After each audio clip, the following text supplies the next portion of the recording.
Okay, it says we are live. Let me just double check on the 20 Dishes page and make sure that we actually are live, because we have been having some technical difficulties this morning. Yes, we are live. Awesome. Cool. Well, hello, everybody. Good, I guess it's noon here in Denver, so good afternoon to everybody. Thanks for tuning in. This is the first edition of our Healthy Living TV series that we're going to be doing here at 20 Dishes. And so what this is going to be is every month we are going to be, or I'm going to be interviewing a health expert on just a huge, wide variety of topics. You guys have been asking for more health-related information, and we are kicking off the first episode today with my friend Tammy. She's also a colleague, and we're going to be talking about the microbiome. So before we get started, if you're new to 20 Dishes or you don't know who I am, my name is Jessica Espinoza, and I'm a health and lifestyle coach, and I'm the co-founder of 20 Dishes.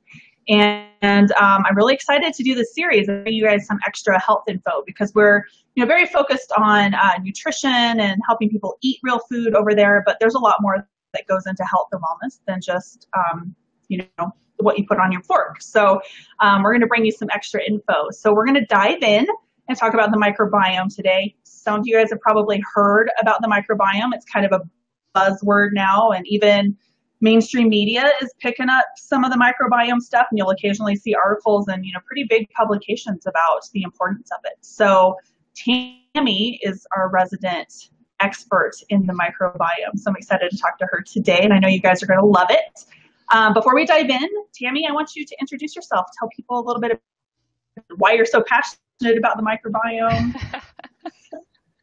All right. Well, my name's Tami Chu. I'm the founder of Organic Crumbs Wellness and of the Organic Crumbs podcast, which you can find on YouTube, on iTunes, and any of the podcast apps that you want to look for it. And it's on my website on organiccrumbs.com.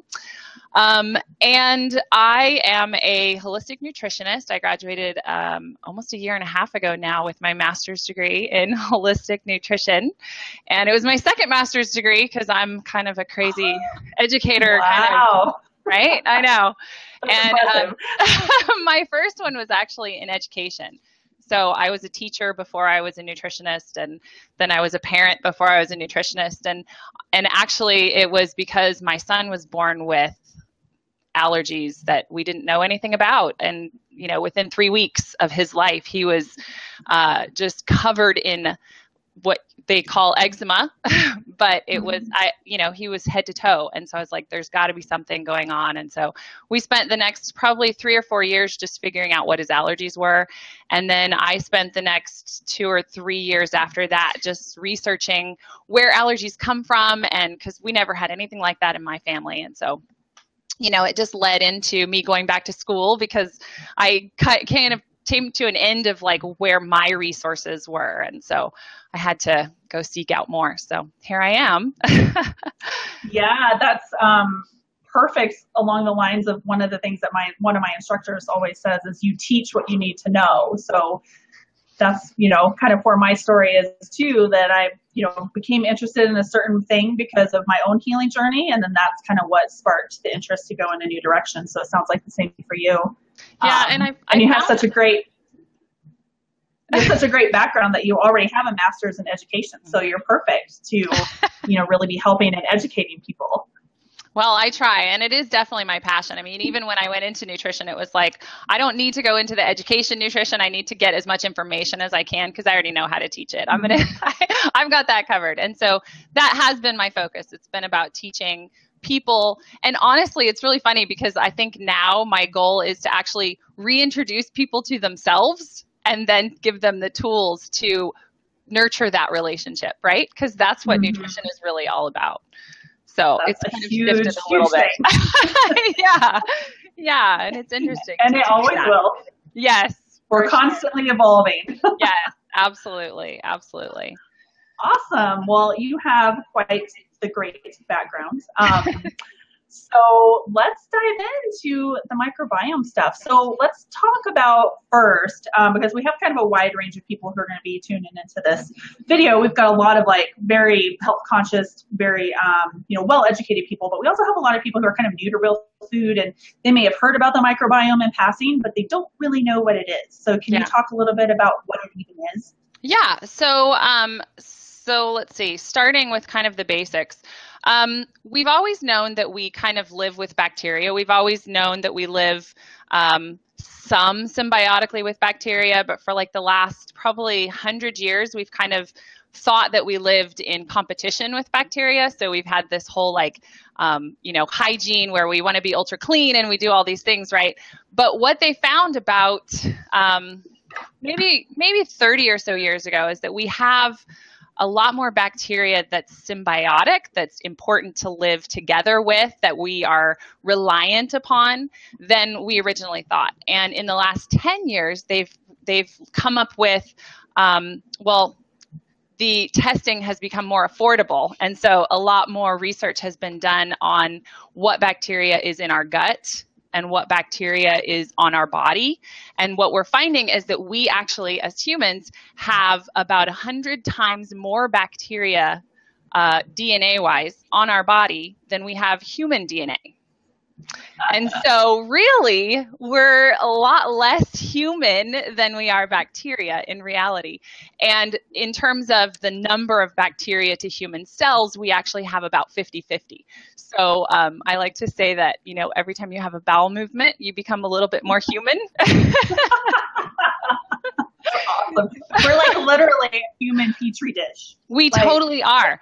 And what's interesting is, like, if you think about the planet, the Earth planet, right? We have all these different ecosystems, and it's the same in our body. Like, every part of our body is covered in bacteria, but they're all different types of bacteria, and everywhere is a different ecosystem. So we have a different ecosystem for bacteria on our palm than we have under our arms, and we have a different ecosystem in our mouth than we have in our eyes, in our ears, in our gut. So we have, just as diverse as the planet is our body for the bacteria that's living on it and in it.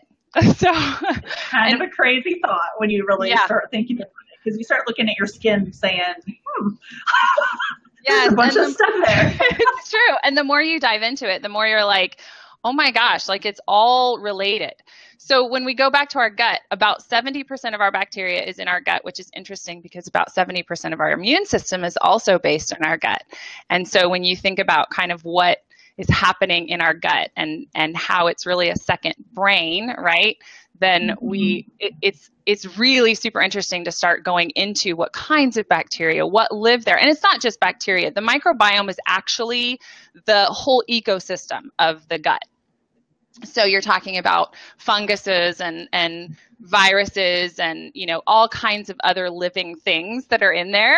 But, there's a huge percentage of it is bacteria, and that's what we can test right now. So that's what we're focusing on.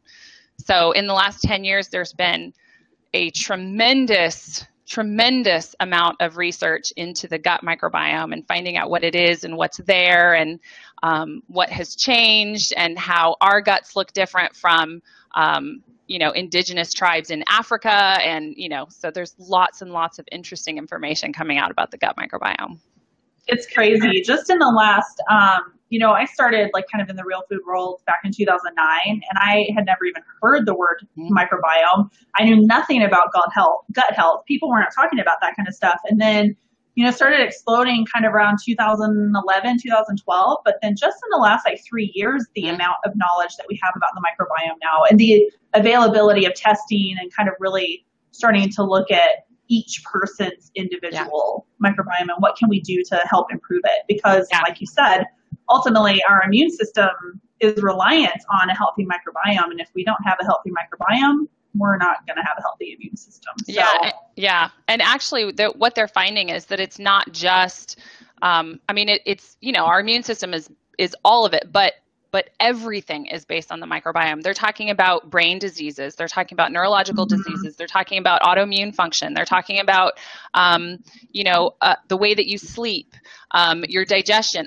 All of these things are related to your gut microbiome. And there's actually, it's interesting. There's a study that just came out in 2016, I think, and it was a mouse study, but it's related to humans. And they were testing the microbiome to see if it was transferable to our children. And so one of the things that they found was, and of course they're testing it with diets, because high fiber diet versus low fiber diet, because high fiber feeds the microbiome and low fiber doesn't. And so what they found was that after 4 generations of mice being fed a high fiber diet, I'm sorry, I can see the, I know, I just saw comments, I got distracted. I know, I'm like, what is it, squirrel? Squirrel. Yes. We'll come back to that question. But by the 4th generation of the high fiber diet, the mice were the same. So they were actually passing down the microbiome to each subsequent generation. On the other side of the coin, you have the low fiber mice, and they lost a huge percentage of the abundance and diversity of their gut microbiome. And abundance is how much, diversity is how many different kinds of bacteria. And they lost both abundance and diversity each subsequent generation, so that by the 4th generation, they had lost almost 3/4 of their microbiome. Wow. And they couldn't get it back by refeeding it. And so when yeah, and it's scary. So what they actually did is they took it a step further and they did a fecal microbial transplant. So they took the fecal bacteria of the healthy mice, the full microbiome mice, and gave it to the 4th generation mice that didn't have it. And within 2 weeks, they looked the same. So there is hope. Oh, yeah. Okay. And I've heard, the fecal transplant stuff for C. diff has been very successful. And I expect, that it can, I'm seeing some researchers potentially using it for autoimmune disease and stuff like that, just to help with that. But you have to wonder, if we don't change something now, at some point, we're not going to have healthy people to even get the right microbiome from. So It's always kind of amazing that they can even find someone that has a healthy enough microbiome to even do the transplant. But it's pretty fascinating. I know people don't like to talk about poop, but it's a huge, it's a huge part of your, yes. Yes. It's a very important part. And when you do the testing, that's what you're testing. You're actually getting a little sample of poop and you're sending it in. So you have to be able to be okay with it a little bit to be able to test it. But yeah, and it's interesting because we are in the United States, we're 4th generation industrialized humans. And our recommendations for the amount of fiber that we're supposed to be having is 36 grams of fiber for men and 32 or something like that. I could have the numbers wrong, but that's our recommended amounts of fiber. And what we're actually eating is more like 8 to 14 grams of fiber per day.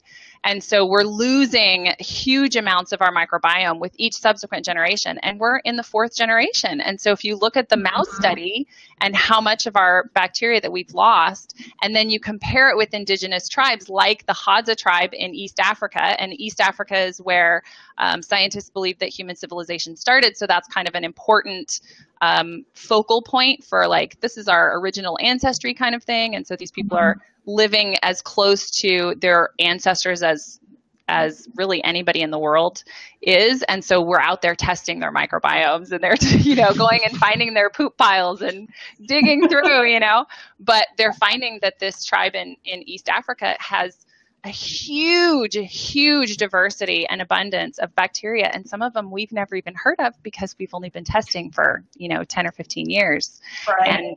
And we don't have those bacteria anymore. So it's interesting.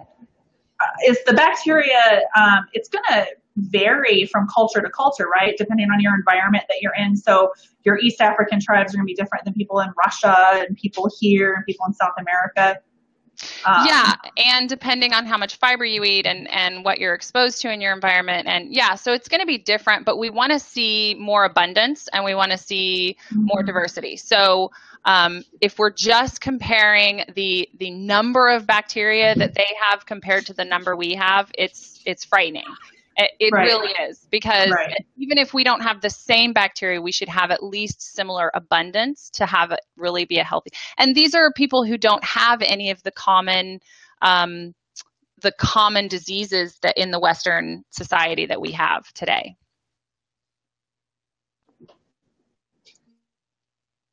my internet froze there for a second. So. Yeah, I lost you for a second. Sorry. Okay, sorry. Figures. My internet is always finicky. I live smack dab in the middle of Denver, and for some reason, my internet likes to cause problems, So especially when we're live. Always. That's always when it is. No, this is totally fascinating. Huge topic. I mean, we're already 15 minutes in, and I know we're going to try to keep these talks like about 30 minutes so that we don't completely overwhelm people, because we like little, snapshots of info. So that's some really great background info, and I think it's a perfect segue into talking about the things that we're doing now that are harming our microbiome, so what people can be aware of, and then maybe we can transition into just some tips that are relatively easy for people to implement now without having to do a ton of work on things. Perfect. Okay, so I'll do a really brief, like the ways that we get our microbiome. And obviously the first way that we get it is through genetics. So we get it from our parents, and particularly from our moms, because in a live birth, in a vaginal birth, we gather a whole bunch of this beautiful microbiome that, we don't like to talk about, but is really, really key and important for the baby's first exposure to bacteria. And so the traveling through the birth canal is really important. That's a huge gathering place of bacteria. And they have been finding some differences, obviously, in bacteria between C-section babies and vaginal birth babies. So that's one of the first places. So if you can have your baby vaginally, do it. If you have to have an emergency C-section, one of the things that I've seen some microbiologists actually doing is doing a vaginal swab and wiping the baby all over with birth canal bacteria. So that's one way. Breastfeeding is another one. We have something in our breast milk called HMOs, not like the insurance, but actually it's called human milk oligosaccharides. And when formulas were being formulated, they left that out because they thought, well, we have no idea what that does. It doesn't do anything. It's just a wasted piece of whatever, right? And so what we found in the last 10 years is that these human milk oligosaccharides are very specific to feeding the baby's gut microbiome. So it does nothing except feed that microbiome. So it's a very important part. Yeah. So breastfeeding for at least 2 years if you can. That's another huge one. If you can't, there's actually breast milk that you can find through communities. So that's another good way to get it. Then again, the next big one is our food. And our microbiome starts changing as soon as babies start getting fed real food. And so the better the food that they're getting, the better their microbiome is actually going to develop. So food is a big one. And then on and on into adulthood and the way that they've done studies about how food can destroy your microbiome in just 2 weeks. There was somebody who did a fast food diet who did only McDonald's for 10 days. Don't try this at home. Please don't try this at home. And within the first 5 days, they said his friends were saying he was already gray. So wow.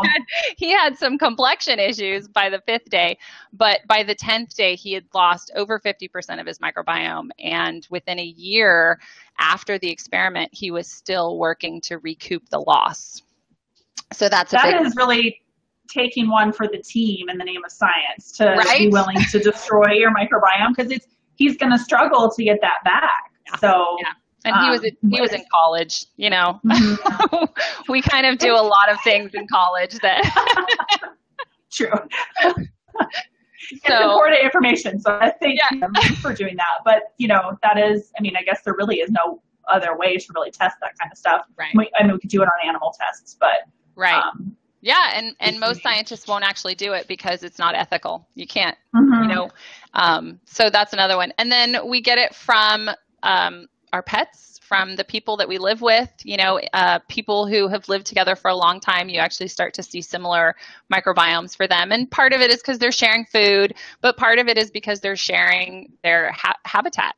And we, transfer bacteria back and forth to each other. Our children are going to look very similar to us because of all the, similar lifestyles that we have. So, and then the last one is dirt. And our soil microbiome is super, super important and super diverse. And so the more we actually get our hands in the dirt and the more we actually eat food harvested fresh from the dirt, it's actually feeding our gut microbiome as well. So I was hoping you were going to talk about that, because that's One of my favorite like memes that goes around Facebook is like pictures of little kids playing in mud puddles and, eating dirt and stuff like that. And it's really, really important. I mean, I'm thankful that I grew up, in the mountains, and I was playing outside, and I was probably eating dirt and drinking muddy water and doing all these things. And we're so like over sanitized. Like a lot of families if their kid goes and jumps in a mud puddle, they want to clean them up and use antibacterial soap and all that stuff. So it's actually important to let your kids go play in the dirt. And adults, like that's one thing I need to do. I need to go play in the dirt. Yeah. Yeah, exactly. And I mean, we used to do it because we would harvest and we would gather and we would dig in the dirt for our food. And we would, even as we became more agricultural, we would grow things in the dirt. And so we'd still have to be digging in the dirt even as we're working. And we just don't have that anymore unless you're gardening. And unless you're gardening in good organic soil and compost and all of this great stuff, even our gardening today is a lot more sterile than it would have been, even 50 years ago. So definitely important to get good organic dirt and then get the compost in there, because that's where all that bacteria is really kind of thriving, because that, the act of composting itself is bacterial breakdown. And so there's a lot of really good bacteria there too. And then grow stuff, go grow stuff and then eat it fresh.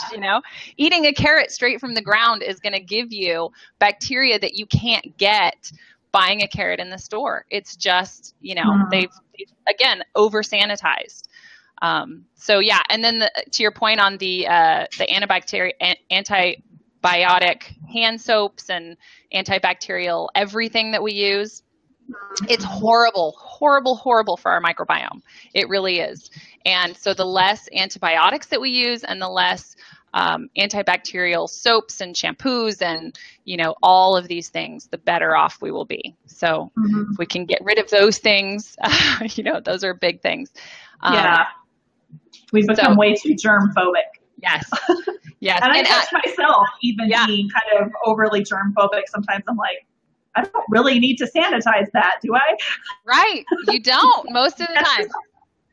Yeah. Unless you're touching dead things and unless you're around somebody who's just sneezed on you or has pathogenic bacteria that they're spreading, you really don't have to do too much washing. And we overwash ourselves too. And so a lot of times some of our skin issues come from, overwashing the bacteria off of our skin. And so it's just this huge, this is definitely not enough time to touch on all of the stuff, but it's this huge topic. And there's so many ways that we live today that we are just not paying attention to feeding ourselves well. And I like to tell people to think of their gut bacteria as pets. And, the way that you would treat your pet is how you should treat your gut. Would you feed your pet badly? Would you, let your pet go without food or food that, like chocolate is for your dogs? Would you feed your dogs chocolate? That's bad for them. So, sometimes chocolate's good for your gut, but, feed your gut things that are good for it and things that will nourish it, because there are little pets in there, and the better you treat them, the better they're going to treat you. And so if you kind of think of it as it's not just me that I'm taking care of, it's this whole colony. I'm a planet, and there's this whole colony of little creatures that I'm nurturing, then it can sometimes help people get out of that. Well, I don't care. It's just me, but to think it's like, it's bigger than you. It's much bigger than you. So I love that analogy. I think that needs to go on an image. All right. We can work on that. I love it. I think it's great. So you touched on a few things that we can do. Is there anything else specifically that you recommend? So you can, go outside and play in the dirt. You can, stop using the antibacterial soaps. That's a huge one. If you do make no other changes than that one, then that's a good place to start. Yeah. And feeding your pets in your body. I love that. So what else can people do? So feeding your pets is one of the ways to do that is fiber. And one of the things that they found, and they don't know all of the ways that fiber feeds your gut, but they do know that fiber feeds your gut. And they know that it feeds more of the beneficial bacteria than the pathogenic bacteria. Because, by the way, we also have E. coli living in our gut, and we have Candida living in our gut. And we have all these things, and if they're in the right balance, we're okay. So we want to feed the good bacteria as much as we can. So fiber is a big part of that. And so I actually have a fiber chart that is on my website that we can talk about in a minute. But feeding your gut fiber is really, really important. And fiber is in like vegetables, and it's in especially vegetables, but fruits and root vegetables are a big place where you find it. But yeah, you can find that list. I'll tell that in a second. Another one is to drink spring water. So get away from city water if you can. If you can't, get those filters, because the chlorine and the fluoride in the water is hurting your gut. It actually is. Spring water also has its own bacteria. And so it actually comes in and does these nice things to your gut as well. So as long as it's in balance, you don't want to just go down the street and grab the water from the LA River or anything. You know, you want to find those good spring sources. So findaspring.com is a good one. And that has, I think, the whole United States. And I think that there are some other countries that are starting to add springs into findaspring.com. So that's a good source to find spring water. Rest. Yeah, or Letha. LA River water, yum. Don't do it. Don't try this at home. Resting is another big one. If you can figure out ways to sleep hack, and there are a lot of resources that you can find to help get better sleep. I actually did a podcast on sleep and how to kind of hack your sleep to increase it. And I talked about the gut microbiome in that podcast too, because you know, we need sleep. Our circadian rhythm can throw off our gut microbiome, and that can lead into all kinds of other issues. So sleep is another big one. Get natural movement, ancestral movement. Movement has been shown to have positive effects on your gut microbiome. So natural movement as much as possible. What's another one? Oh, focus on pre and probiotics. So probiotics are like, probiotics are a squirrel. To everybody's questions, keep piling them in there, and we can do like a little Q&A at the end of this. That way we don't totally lose our trains of thought. Exactly. So prebiotics are the types of fibers that feed your gut microbiome specifically. And again, on my chart that I have on my website that you can have for free is a list of prebiotics. And then probiotics, we've all heard of them. A lot of us take them. And probiotics are not going to actually they're not going to change your gut microbiome by colonizing it. They're more like having your mom come to visit after you've moved out, and she comes in and she brings food and she cleans and she, you know, takes care of all the things you wish that she was still taking care of, and then she leaves. And so you're better off than when you were before she came, but she doesn't stay. Mm-hmm. So probiotics are you need to kind of have an influx of that constantly to keep things fresh and to keep things clean and to keep things, all the extra food stored up. So pre and probiotics are really important. And then the other part is to check in with your ancestry. And this is a big one because our ancestry tells us what our gut should be, right? So if you look into your ancestry and then look into kind of the traditional foods and lifestyles that they would have had when they were healthier, about 150, 200, 300, 400 years ago, and try and implement some of those things, try and get some of those traditional foods, you actually are going to do better for your gut than if you were just trying to eat what everybody's telling you is right for you, which may or may not be true. Mm-hmm. So some people are. That's a big. Yeah. So I think those are that's kind of a long list right there. So start there. No, that's an awesome list. And a lot of very doable for most people. With the soaps, and if you can get outside and play in the dirt. And I had no idea about the relationship between movement and your gut microbiome. So that's good to know. So I think those are some great starting points for people. Okay. Was there anything anything else that you want to talk about before specifically? I think we could probably get into some questions if you want to go there. Okay. And just a note for people, I mean, if you like we said at the beginning, this is such a huge topic. We could probably talk for hours and hours about it. Yeah. But if you guys want more information, I could do another one where we kind of dive into more, deeper topics about it, then let us know. Leave us a comment down below and we will try to reschedule another interview with Tammy so that she can educate us some more. So, yeah. Question from, I think, Megan. Does this include disorders like mastocytosis, which I know nothing about? So I don't know a lot about mastocytosis either, but if it has anything to do with mast cells, then potentially yes, because the gut is your first place where nutrients are released. So food has to go through the gut first to get everything else into the cells. And so if there's anything related to cells, there's potential, and I'm not going to say there's any cures or anything like that, but there is potential for there to be some impact on pretty much any other disorder or disease. I was just going to say that, like, we could probably safely venture to say that any kind of chronic illness or even acute illness could be influenced and helped by having a healthier gut microbiome. Right. So, okay, cool. Let's see. Orletha's kids are out playing in the mud right now. Yes. That's awesome. Paula has a son that comes in every day from playing outside in the dirt. That's great. So we've got some people who are perfect. Let them keep doing it. Playing in the dirt. Yay. Yes. The bottled spring water. So I'm assuming that Megan is referring to just the spring water you buy at a store. I'm assuming that's not really the same thing. Well, right. Most of the time, the bottled spring water, you have to check sources. If it's Nestle, it's probably not. Second, if it's in plastic, you've pretty much lost all of the benefit because the plastic has leached chemicals into your water that are endocrine disrupting, and it's really pointless to buy water in plastic at all.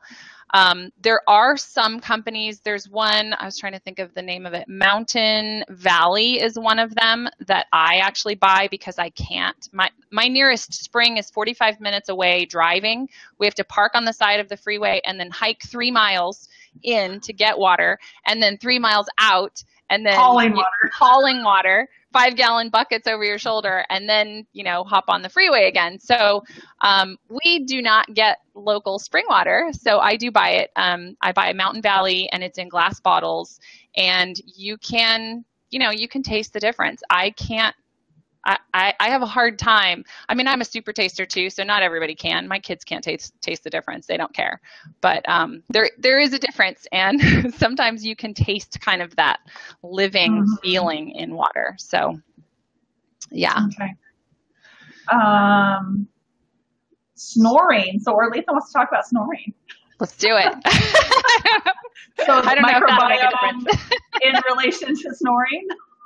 Not sure if you'll have a difference there. Although I have heard that snoring is related to some potential illnesses. So, my husband's a snorer too. And I'm like, it's inflammation, honey, it's inflammation. Yeah. So I know that's what he does. He's like rolls eyes and puts his mask on, So potentially. Oh, that's funny. Okay, how do you store the spring water if you do find a local spring? That's a really good question. Yeah, so I recommend you can actually buy the 5-gallon glass jars, and it is kind of a pain to lug them in and out of the springs, because a lot of times the springs are half a mile in, 2 miles in, whatever. And so you've got to kind of figure out how you want to lug them out. But you can also do like a Moby wrap around your back to carry them in and out, because, carry it like a baby on your back. But so glass jars is the best. You're not going to really be able, unless you live super close to a spring, you're not going to be able to really store for much longer than a week or two. And so you should be fine in glass bottles at that point. And then, chill what you want to and drink the rest And that's your ancestral movement right there for the day. Right. Drinking water. I mean, that's exactly what we used to have to do. Yes, exactly. We used to have to carry water every day. And that's why we all lived near water, which we don't have to do anymore. So yeah, that's a big deal. Awesome. Let's see. And Megan gave a little bit more information. So related to MCAD, mast cell activation disease. Yeah. So, I mean, I don't think you're necessarily going to find curative anything with the gut microbiome. And I mean, I'd have to do some more research on it because there may be some other things going on with dietary restrictions. And, you just have to be really careful about making sure that what you're feeding your body is right for your body. So a blanket, just go eat fiber is with the caveat, make sure it's the right fiber for you. Right. Yeah. Oh boy. I think that is the end of the questions. If anybody else leaves questions, then one of us will come back to the replay and we can answer. So feel free to leave questions down below, and if I don't know the answer, I will ask Tammy the answer, or she can come in. I'll find it for you. She's awesome like that. So tell everybody, we'll go ahead and wrap up. We're 5 minutes over, which is pretty impressive considering how huge this topic is. Tell people where they can find you, and I will also include links down in the video description below when we get done. And I think you had a freebie for everybody, right? Yeah. Okay. So I have two websites. One is TammyChu.com, which is pretty easy, just my name.com.